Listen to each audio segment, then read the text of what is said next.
More bad news for the African American community, as the census reports the highest level of poverty for them since 1959.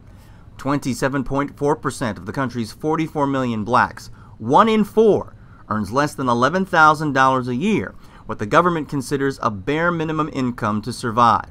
Most of the impoverished 11 million are children who were born into the poor households.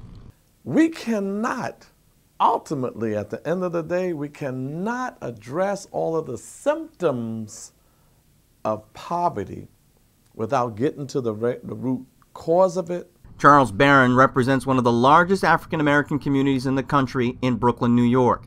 He says the American system of commerce and economic distribution is broken. We have to figure out a way to deal with the structural flaws of capitalism. Capitalism has been a failure even during the good times. Because even during the good times, the people in East New York, Brownsville, Harlem, and South Bronx were impoverished. There are a variety of factors for the jump in black poverty. According to the census report, unemployment is number one, with a higher percentage of blacks in the U.S. out of work when compared to whites and Hispanics. And prior to the Great Recession, black families accumulated long-term savings through home ownership. But the foreclosure epidemic of the last 3 years has stripped African American wealth by more than 50%. Some poverty experts believe that despite the high percentage, they still think the actual number of poor blacks in this country is grossly undercounted. They point to two factors. The first is what they describe as the census's poor history of actually counting people in communities of color.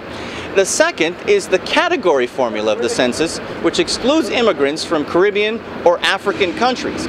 Many of those immigrants share the same spaces and resources with African Americans in urban communities across the country. So whenever you talk about poverty or unemployment, you can almost double the figures. If we're at 27, then it's really 35, 40%. I think that if they keep allowing for the poverty rate to go up, there is a connection between that and hopelessness. And there's a connection between hopelessness and suicide and homicide. Barron's grim pessimism is not without some optimism. Like many previous supporters of Barack Obama, he sees the president's new jobs bill as a start in the right direction. But also, like many, he sees Republicans blocking it or gutting it to a point where African Americans will again see the least benefit from it, if any at all. Gary Anthony Ramsey, Press TV, New York.